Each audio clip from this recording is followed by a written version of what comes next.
That's right. Succinct, please. Gentlemen, as you know, family carers in the Isle of Man save the government millions of pounds every year by what they do. I've been campaigning for improvements in the way that family care is managed in the island for over 20 years, and yet up until Manx Care was established, all I've seen is what little was being given to family care was being taken away.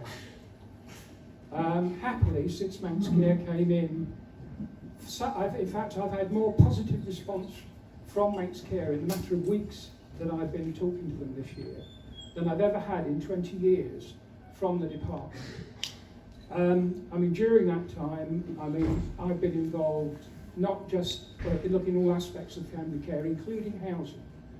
And as you know, we've recently completed a pair of passive houses which effectively are specifically aimed at... Sorry, the question is, only because... Yeah, but that's it. But if I make the... Yeah, sorry, I'll get...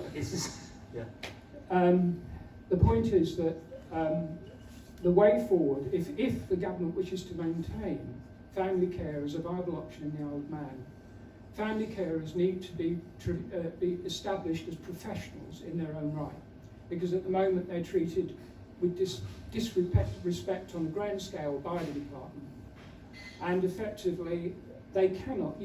I would challenge anybody in this room to try and to do a minimum of 35 hours a week and live on £123.05 a week. It's impossible. We have to subsidise that, that care, and we provide over 100 hours a week to our family members.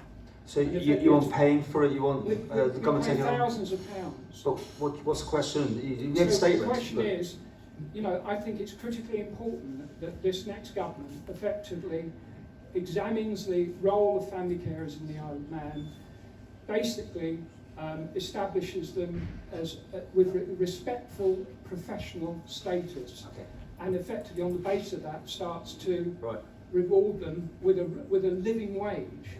What that will do, it will encourage young people, because at the moment we're all... Okay, well, let's let them answer, because it's more of a statement than a question. I keep thinking. Too much. If I could first thank you, because that sort of feedback about Manx Care is really important, because Manx Care is a work in progress, and it's there as the delivery arm of government policy. So it's good to hear that you've been getting that support.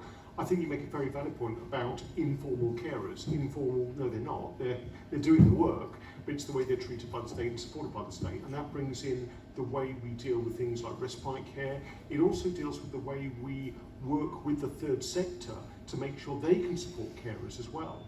So some of the excellent charities we've got here, like Crossroads Care, provide that care to those families who don't necessarily have a family member who can do it. So I think there is that need as we move forward with Manx Care, as we look at how we provide social care and how we fund it, to actually recognise the input that families, friends and relatives put into supporting people in the community. Okay, Al? Yeah, I'm going to keep it brief because there's not much I disagree with Alex, but I am pleased to hear that Manx Care have started to take this issue seriously. We all want to ensure that the care in the community is properly thought out and developed. I think there are things that we can do. We definitely need to look at what we are paying carers and how we are supporting them from our welfare system. And also one of the other critical issues that I can see from my own constituency experience is that there are too many carers being left to carry the burden without some proper respite care being available to them. And I would feel passionately that that's also a critical issue, that respite care, and I very much hope the next government will be seeking to push Manx Care to deliver better outcomes when it comes to that area. All right, next question. Carla.